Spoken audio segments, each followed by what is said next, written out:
Ó, tô começando aqui então, galera, mais um react aqui nesse canal, que eu dei uma pausada nele, né? Tô de volta com ele aqui. E vamos começar então com esse react aqui sobre o Switch. O canal é, se eu não me engano, sem analógico. Exatamente, sem analógico. Cara, esse vídeo aqui é sensacional.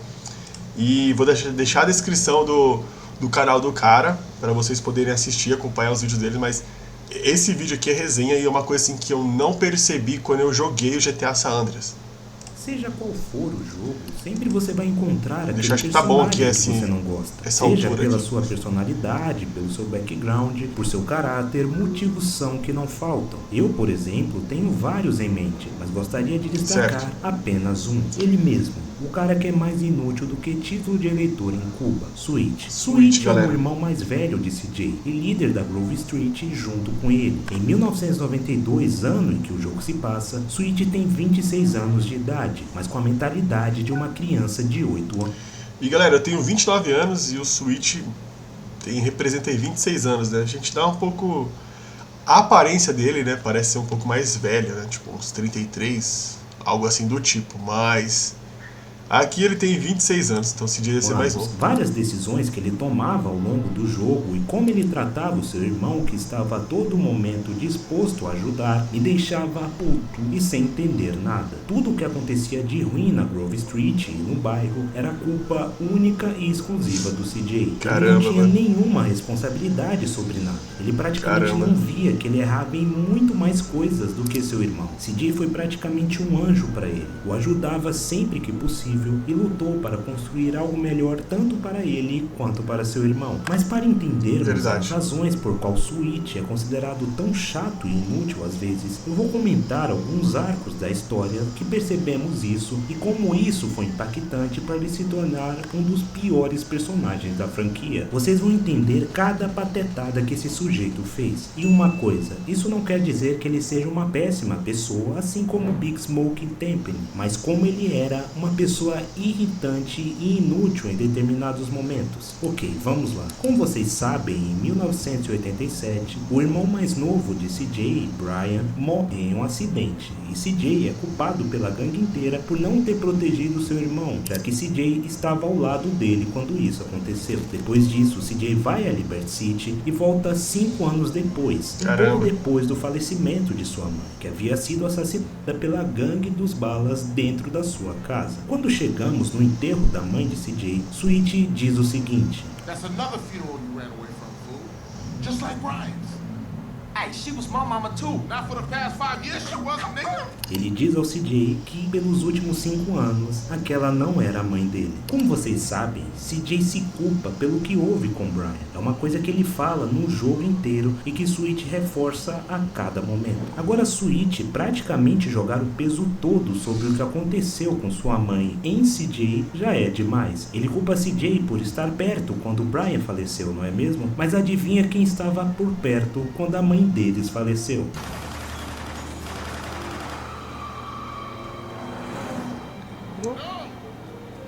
Como vocês podem ver, Switch estava presente quando sua mãe foi morta. Não conseguiu proteger a sua mãe. Tudo bem, tem gente que vai falar sobre ele estar dentro da casa e não ter visto o carro chegando. Mas se o argumento de que o CJ estava por perto e não conseguiu salvar Brian serve, o mesmo argumento serve para o Switch. E mais, Switch... Cara, isso faz assim sentido mesmo. No caso, assim, a culpa seria do que o Switch fez, né, de proteção pra Grove, porque ele morava praticamente do lado, né, da mãe. E quando o CJ é meio que exilado para Liberty City, foi por conta de estar próximo, né? Isso faz todo sentido mesmo. É o líder da gangue, não é mesmo? E para deixar seu bairro seguro, só tinha um cara com uma 9mm, que nada podia fazer, já que diferente dos balas, a Grove não possuía armamento de qualidade naquele momento da história, já que estava fragilizada. Resumindo, se o CJ é culpado no caso de Brian por Switch, CJ também pode culpar Switch pelo caso de sua mãe Beverly Johnson. Mas aí seria muita infantilidade, né? Um ficar jogando a culpa no outro. Indícios de que iria trair a gangue, e era questão de tempo para isso acontecer. Não faz muito sentido. Inclusive, em conversas com Switch no GTA Introduction, Sweet praticamente caga para tudo o que Big Smoke estava falando, sobre como a gangue estava fraca e que eles deveriam mudar o seu rumo, adicionando algumas atividades novas para gerar dinheiro para a gangue, coisa que não agradou Sweet por diversos motivos. Enfim, nessa conversa, simplesmente Sweet não se importa com nada, nem percebe as intenções de Big Smoke com a gangue. Hey, fool, we losing the streets, man. Nah, we just standing by the principle. Cara, isso é um ponto interessante também. Quais que eram os princípios que tanto... Aliás, os princípios que o Sweet defendia com tantas garras e tantas unhas e garras, né? Nossa, me enrolei aqui. Porque tem vários diálogos no jogo que ele fala sobre esses princípios, né? E seria o que? Não usar só a droga, somente a droga? Eu joguei aqui, mas eu não lembro muito, galera, dessa parte. Inclusive eu tô com 30% do jogo ainda, estou pegando os troféus aí da versão Definitive Edition.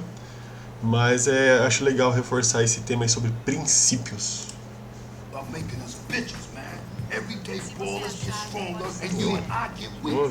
Segue aí.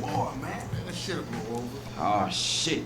Here we go again. Depois que CJ volta a Los Santos em 1992 e acontece o arco inicial da história, Sweet não tira a bunda do lugar para saber quem foi a pessoa ou as pessoas que estavam por trás da morte de sua mãe. Na missão Drive-Thru, por exemplo, quem fala que viu um sabre verde fazendo trabalho e que o alvo era o Sweet é Ryder, que é uma puta ironia do destino. E Sweet, que estava lá, nem sequer viu o carro e nem perguntou aos membros da gangue que avistaram o veículo, já que tinham testemunhas no local, conforme é visto em GTA Introduction. Ou seja, outra prova da inutilidade de Sweet nesse caso. E durante toda a parte inicial da história, até a missão Sabre Verde, que é onde descobrimos quem foram os mandantes do crime, Sweet, ao invés de mandar membros da gangue ir atrás de evidências ou algo do tipo, ele manda CJ pichar alguns muros, expulsar alguns traficantes, executar membros dos balas, e a cereja do bolo é quando ele pede a CJ que vá atrás de Kendall, porque ela estava se envolvendo com um latino membro dos vários Los Aztecas, e isso preocupava Sweet. Então CJ vai atrás da sua irmã e conhece o namorado dela, que se chama César Villalpando, que para mim, junto com CJ e Uzi, são os melhores personagens do jogo. Então CJ e César, como vocês sabem, se tornam amigos conforme o tempo vai passando. E como disse, Sweet, tanto no início até quase no final do jogo, reprova o relacionamento de Kendall e César. Inclusive é revelado na penúltima missão do jogo que César tem dificuldade de pedir Kendall em casamento por causa de Sweet. Enfim, adivinha quem descobriu quem estava envolvido no crime que mandou a mãe de Sweet e CJ de base? Sim, César. Preciso falar mais alguma coisa? E Sweet nunca agradeceu. Galera, ele por o isso. César Uma coisa, realmente foi polêmica.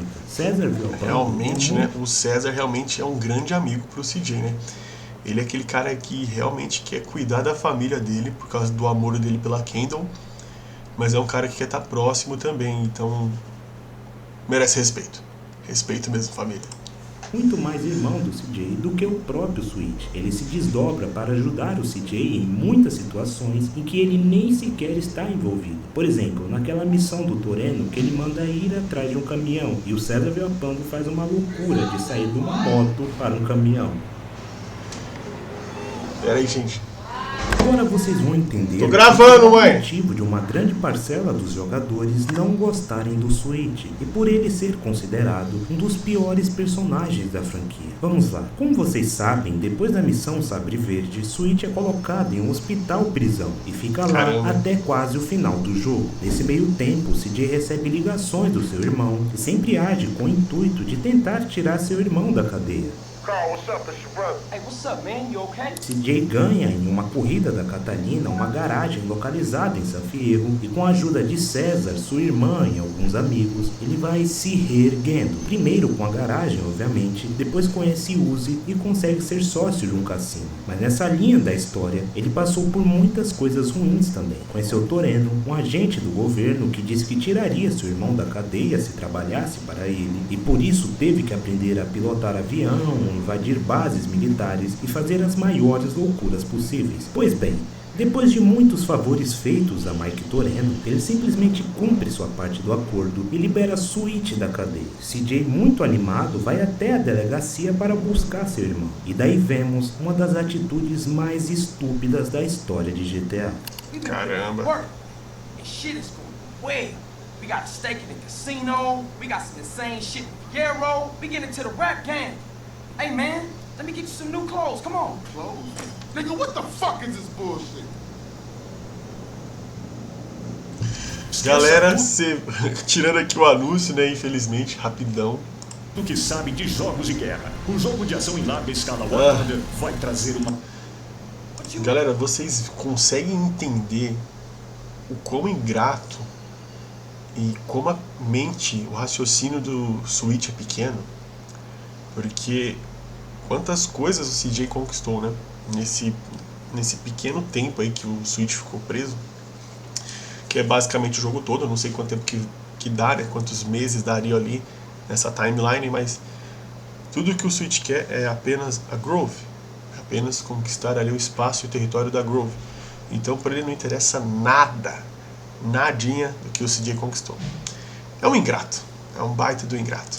Man, what's mine is yours, and you know that. You never did get it, did you, Carl? Man, that's the problem. You always a perpetrator, running from what's real. What you done for our hood?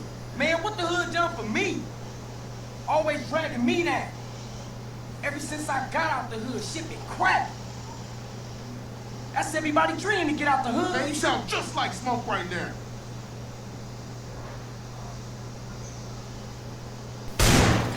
Sweet foi para mim um dos maiores pau no cu da face da terra. Depois de Real. toda a luta do CJ, o mínimo do mínimo era ele dizer um obrigado a seu irmão, que quase virou camisa da saudade nesse meio tempo. Tudo que ele fez foi apenas julgar ele e foda-se. E ainda por cima, o comparando com o Big Smoke, uma comparação que não tem sentido nenhum. O cara quer voltar ao lugar que sua mãe foi assassinada, em que seu irmão mais novo morreu, e é onde os melhores amigos que ele teve o traíram, e não quer ter uma vida melhor e mais confortável com tudo que seu irmão construiu para eles dois. O CJ, até o final do jogo, fala sobre isso com ele, sobre como ele estava pegando muito pesado sem necessidade nenhuma. Enfim, eles voltam para o bairro e Sweet não consegue nem parar um ladrão que roubou o liquidificador da mãe dele. E nessas missões, Sweet não ajuda em nada, apenas fala e fala. E uma coisa, caso vocês não saibam, Sweet não curte que a gangue dele trafique a Pedra Filosofal, pois tiraria os princípios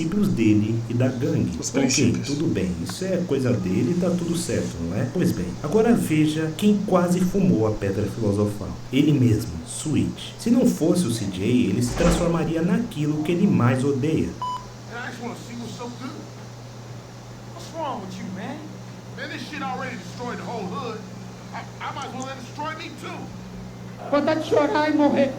Chegamos no final do jogo e CJ diz que invadirá o palácio de Big Smoke sozinho, sem a ajuda de Sweet. Sweet aceita numa boa essa proposta do CJ e eu acho que foi até melhor esse merda não ir mesmo. Daí CJ limpa o lugar e Temple explode tudo, conforme você já sabe, né? Enfim, na hora que o CJ vai embora em busca de Temple, Sweet tem uma ideia brilhante que fez eu pensar que ele tinha um QI de 200. Ele se pendura nas escadas do caminhão de bombeiro que Temple estava usando. Em vez de usar a porra do carro que o próprio CJ usa para salvar o Sweet pela 1000ª vez e terminar a história, ele decidiu se pendurar numa escada de bombeiro. Muito estratégico. Vou repetir aqui, Sweet é sim um cara leal, e acho que um dos mais leais que já vi em todos os jogos da franquia. E ele ama o CJ de fato, isso não tenho que negar, e principalmente o lugar onde ele nasceu. Isso é fato, ele tem essas qualidades mesmo, mas, como sempre tem um mais, eu fico imaginando o que se passa pela cabeça do Adilson.